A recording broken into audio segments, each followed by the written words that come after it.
Paz de Deus! Tudo bem com você? Seja bem-vindo a mais um vídeo. Mateus capítulo 13, do versículo 31 ao 35.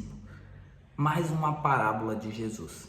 Deixa o like, comenta, compartilha, se inscreve aí no canal, dá uma moral, tá bom? Para que mais pessoas possam acessar a palavra de Deus.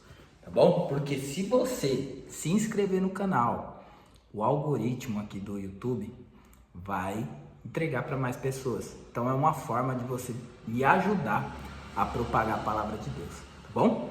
Pega a sua Bíblia, Mateus capítulo 13, a parábola do grão de mostarda e do fermento. Vamos ler aqui, tá bom? Deixa eu tomar uma água. Pega a Bíblia aí, tá bom? Glória a Deus. Água é vida, gente. Você toma água. Tem tomado água ou só refrigerante? Tem que tomar água. Vamos lá.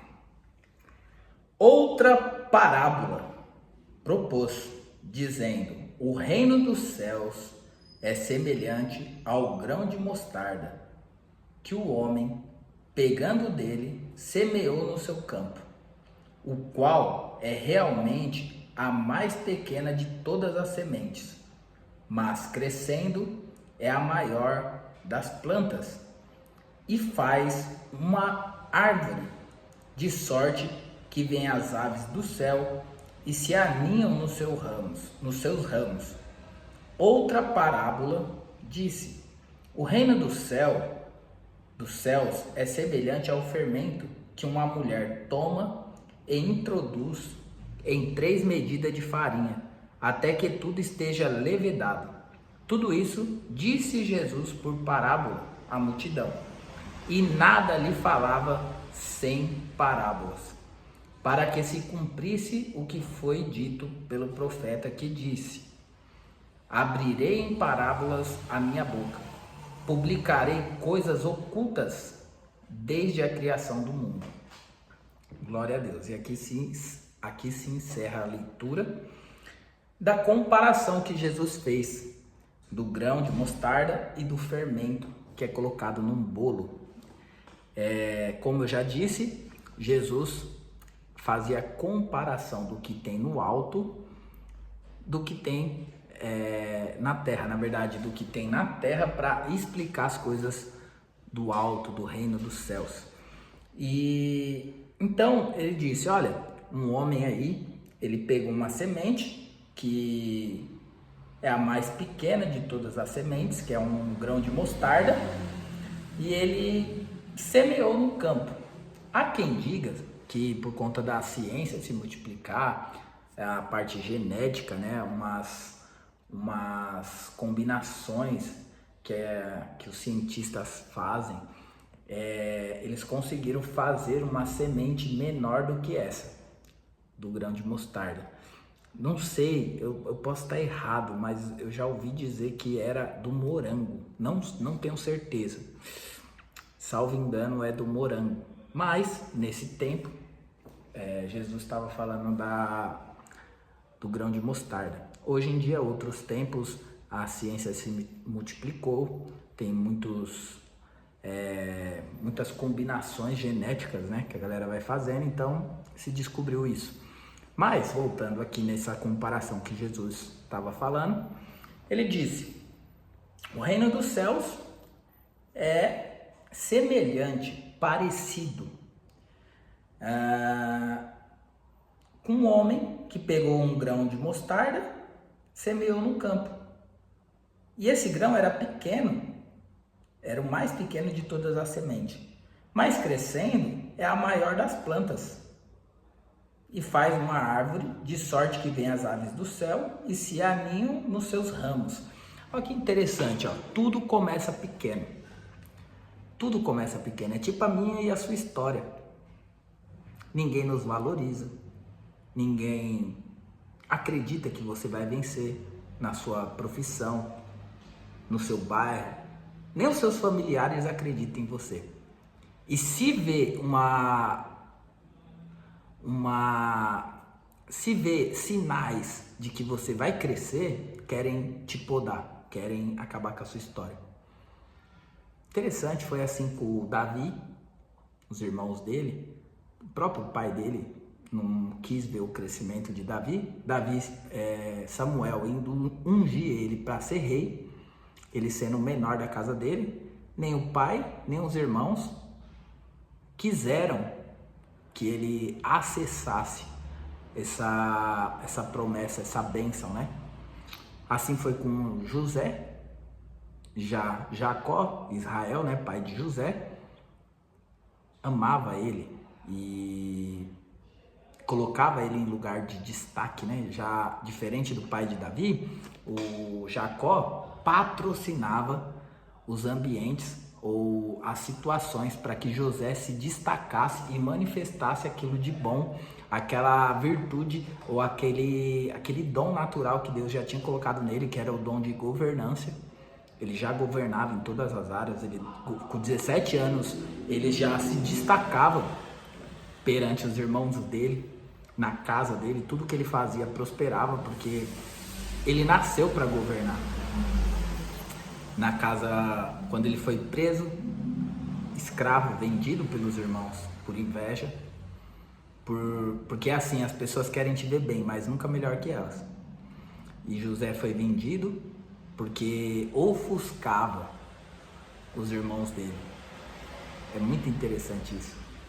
Não deixe que a inveja tome seu coração, porque em Provérbios diz que a inveja seca os ossos.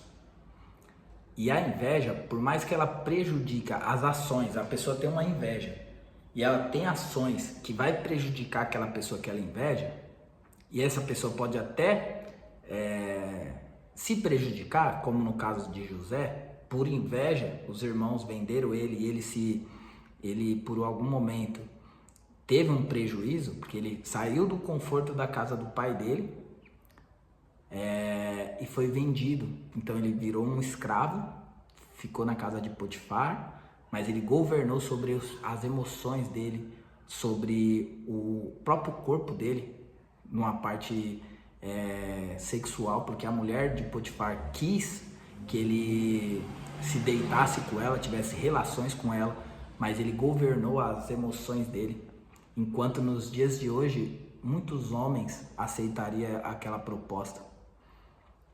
Por ele governar as emoções dele, ela levantou uma mentira, mais uma vez ele foi injustiçado. E ele foi parar na cadeia. E na cadeia, a palavra de Deus diz que ele tinha a chave da cadeia, como um preso, gente. Me explica, como um preso tem a chave da prisão. Como que alguém, o dom de governância dele, ele dominava a si próprio, como em Provérbios diz, que o homem que domina a si próprio é melhor do que o que toma uma cidade, ou seja, um presidente que domina um país, um prefeito que domina uma cidade. O homem que domina a si próprio, as suas emoções, o que fala, o que come, o que pensa. Esse homem, ainda que não controle os pensamentos, mas as ações, esse é melhor do que um homem que governa um país. E ele, na cadeia, ele governou. E tudo isso estava sendo um teste preparatório para ele cumprir o propósito dele, que era governar o Egito. E alimentar até aqueles irmãos dele, que perseguiu ele por inveja. Mas a inveja, voltando a falar disso, ainda que prejudique alguém, só que na verdade vai secar os seus ossos. Porque o invejoso, ele pode ter o que você tem, ele pode ser aceito pelos outros como você é aceito. Ele pode, de forma sem ser natural, de forma forçada, conquistar as coisas que você conquistou. Mas deixa eu te falar, o brilho que Deus colocou em você, ele nunca vai ter.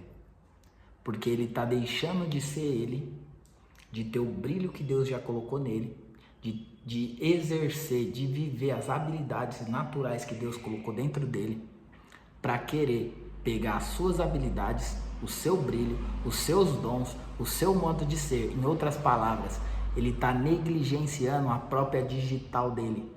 Cada um na Terra, cada ser humano tem a sua digital. Ou seja, você não é igual a ninguém, você não precisa querer ser igual a alguém. Ou você não precisa querer se comparar com alguém. Você tem que ser simplesmente você, porque você é o único. E por você ser único e o invejoso querer ser você, ele está quebrando um princípio de identidade. As habilidades naturais que Deus colocou em cada um de nós. E ele está negligenciando e está enterrando os próprios talentos. Lembra da parábola? Nós vamos ler mais para frente. A parábola do talento, que Deus deu 2 para 1, deu 1 para 1 e deu 1, 2 e 5, né? E cada um ali foi granjeando, os dois, né? O que tinha 5 granjeou para 10 e o que tinha 2 granjeou para 4 e o que tinha 1 enterrou. É sobre isso. Quando alguém te inveja ou você inveja alguém, você está enterrando os dons naturais que Deus já colocou em você. Você está olhando para Deus e está dizendo assim: Deus, eu não aceito quem eu sou. Eu queria ser igual aquele. Ou queria ser igual aquela. Eu quero falar igual ela, eu quero ser igual ela, eu quero ser aceito igual ela. Eu quero fazer o que ela faz. Sendo que se você viver, se o invejoso viver a essência da naturalidade dos dons que Deus colocou nele, ele ia florescer, ele ia brilhar. Então, se você é invejoso, primeiro que você está negligenciando aquilo que Deus colocou em você.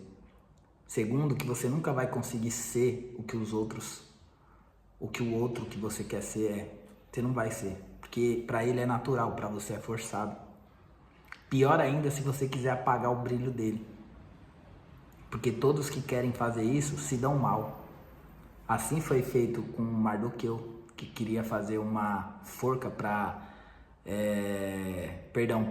Hamã, né? Amã, que queria fazer uma forca para Mardoqueu e foi enforcado nela. Assim foi com os irmãos de José, que fizeram toda essa trapaça com ele, mas depois teve que comer na mão dele. Assim foram os irmãos de Davi, que teve que ver ele reinar. Reina na sua vida, cara. Para de querer ser os outros, de ter o que os outros têm.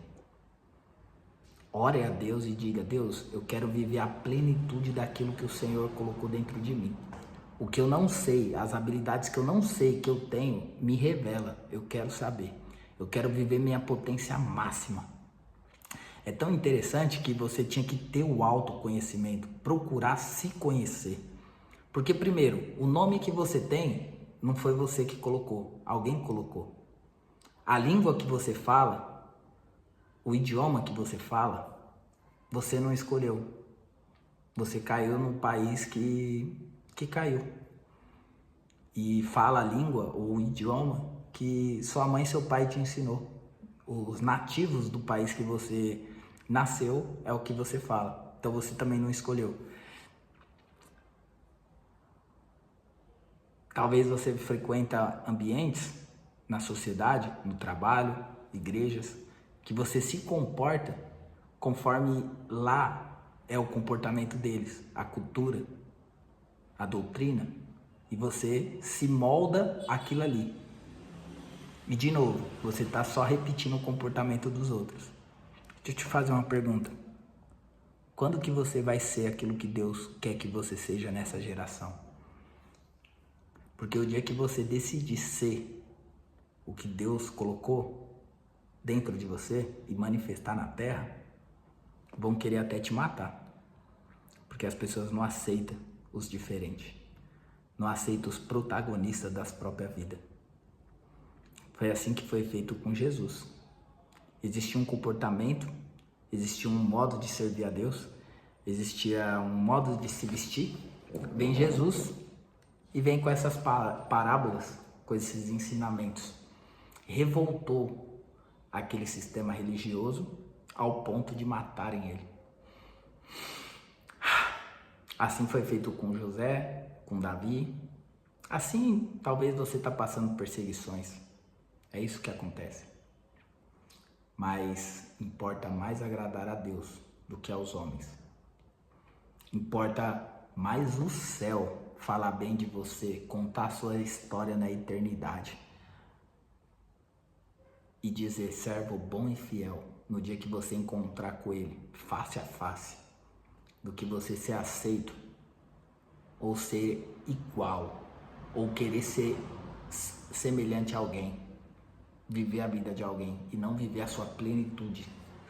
Você tem que procurar o autoconhecimento, você tem que procurar se conhecer, conhecer suas habilidades, mapear suas habilidades naturais, buscar nas suas orações e dizer: Deus, eu quero aflorar os dons que o Senhor já colocou em mim, que eu ainda não conheço. Eu quero descobrir a minha capacidade intelectual, espiritual, física.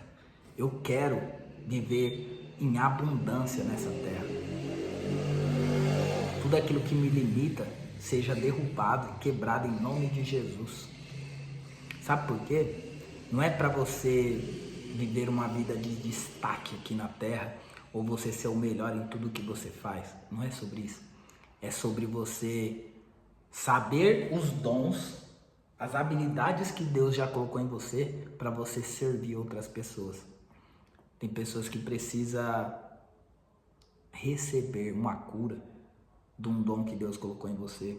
Tem pessoas que precisam ouvir palavras de vida eterna, de dom que Deus já colocou dentro de você. Tem pessoas que precisam ser libertas de espíritos malignos pelo dom que Deus colocou em você. Mas se você nem sabe que você tem esse dom, você nunca se questionou, você nunca buscou, você nunca perguntou, você nunca quis se conhecer, você nunca parou para analisar o que eu estou fazendo nessa terra com 8 bilhões de pessoas e por que Deus me escolheu e me chamou para me presentear com a graça do Filho de Deus, colocando dom em mim, me chamando para anunciar uma boa notícia. Isso deveria queimar no seu coração. Não querer ser os outros, não querer o dom dos outros, não querer a luz dos outros, o brilho dos outros, não querer ser os outros. Não ficar vendo notícia em jornal, ficar vendo sites de fofoca, Big Brother, Fazenda, cuidando da vida dos outros. Ah, se você conhecesse as habilidades naturais que você tem. Mas vamos voltar aqui, né? Falei tudo isso. Tudo começa pequeno. Tudo começa pequeno, como esse grão de mostarda, que era uma semente. O homem semeou no campo. Então, comece pequeno. Não espere ser grande. Não espere as melhores condições. Começa do jeito que dá, que você vai crescer. Como aqui está falando que o grão de mostarda, ele era pequeno, mas foi semeado e foi cuidado, foi regado. O homem regou. E aí o que acontece? Ela cresce, e ela crescendo é a maior planta. Olha que interessante, ele é o menor grão, é o menor grão, a mostarda, né? Nesse contexto. E só que de grão é pequeno, mas quando vira planta, ela passa a ser de pequeno grão, ela passa a ser a maior planta. E sendo cuidada, regada, semeada, como que eu posso dizer? Regada, essa é a palavra, cuidada. Ela vai recebendo ali o seu cuidado e ela faz uma árvore. Ela faz uma árvore, de sorte que vem as aves dos céus e se aninham nos seus ramos. O que é essas aves? Essa comparação é querendo dizer, você começa pequeno, sem conhecer seus dons, sem saber das suas habilidades, mas aí Deus te planta junto aos ribeiros das águas, e quando você vai começar a crescer e dar os seus frutos na estação própria, você vai crescer e vai florescer, e as aves vão vir perto de você. Quem que é isso? é as pessoas necessitadas, que através do seu dom vão ser curadas, vão ser libertas, vão receber a palavra da vida eterna. Tá entendendo essa comparação? Essa parábola?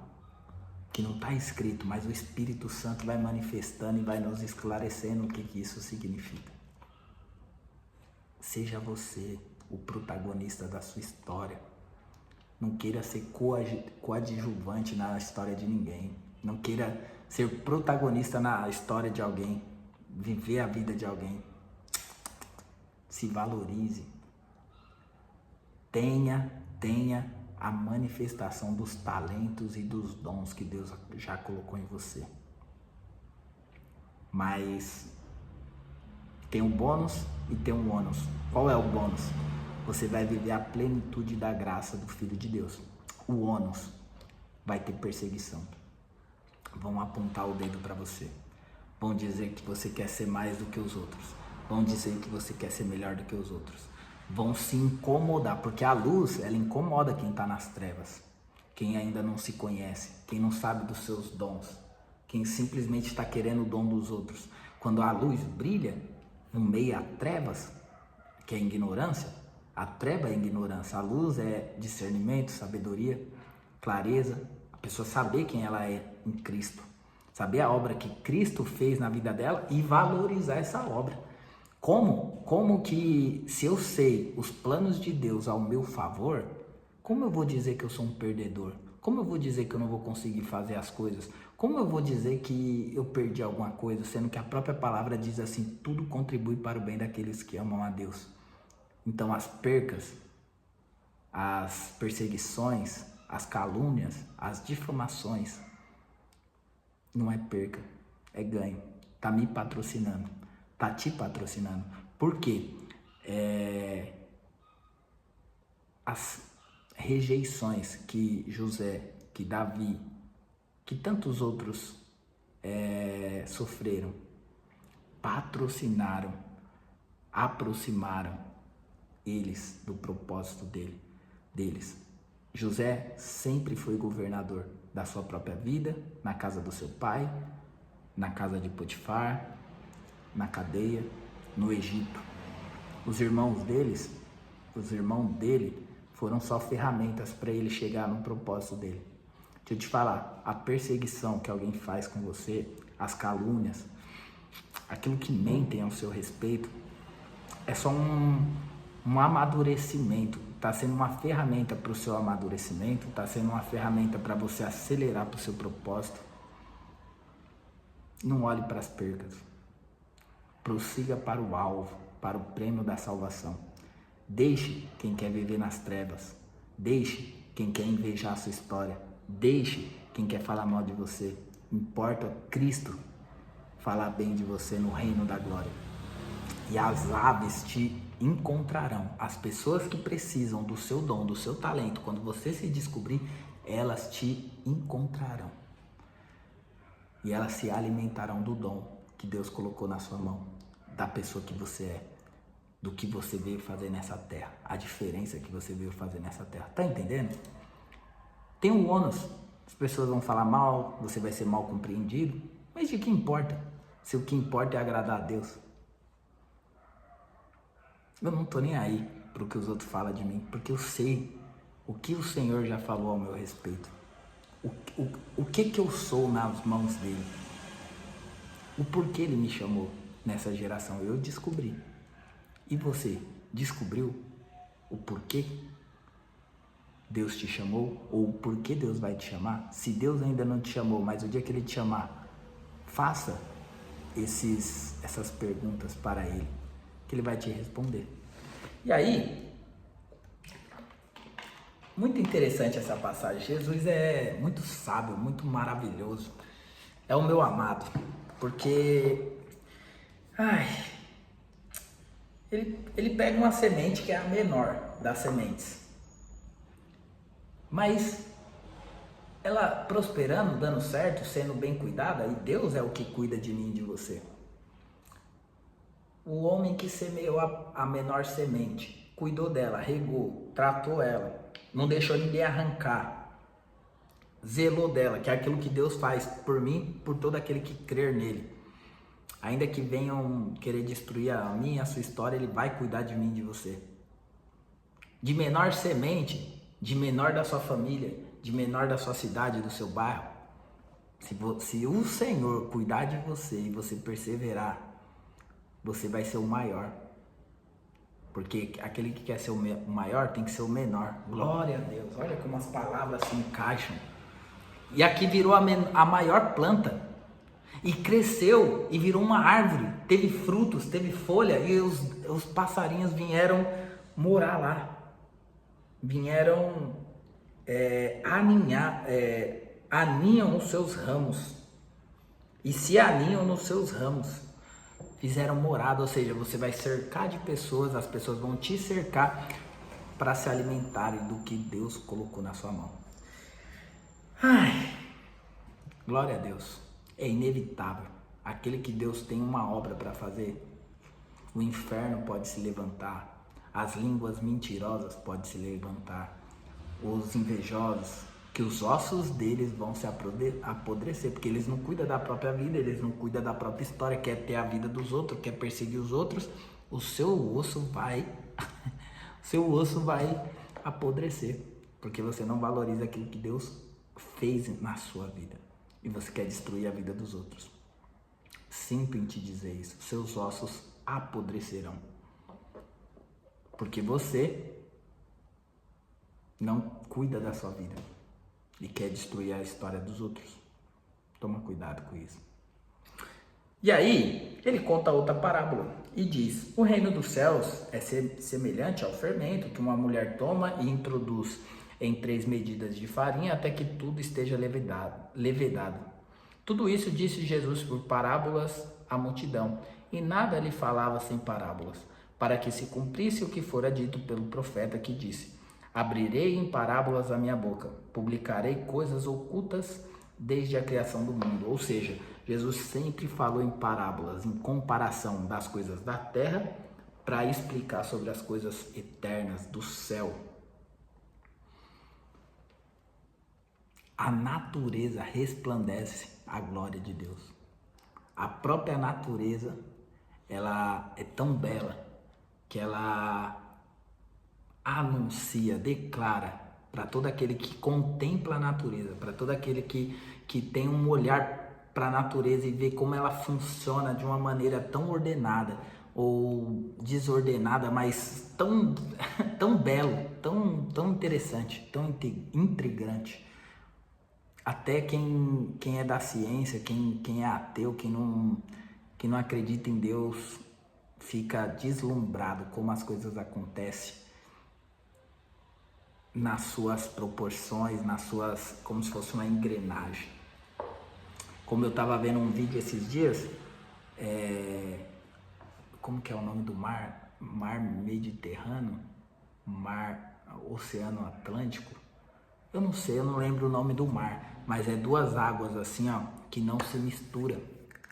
Eu tive o privilégio de ir na Bahia e ter um lugar lá onde um rio e o mar, água doce e água salgada, elas chegavam juntas assim, ó, e elas não se misturavam. Que interessante, tudo Deus fez perfeito e belo. Coisas grandes o Senhor vai fazer na minha e na sua história, em nome de Jesus. O que olhos não viram, ouvidos não ouviram, não subiu na sua mente, nem desceu no seu coração, são as coisas que Deus tem preparado para os filhos que o amam. Deus vai mudar a minha e a sua história no nome de Jesus. Um beijo no seu coração, Deus te abençoe. Fica com Deus, creia na palavra, que Deus fará obras e maravilhas na sua família, no seu trabalho, na sua empresa, e o nome de Deus será glorificado.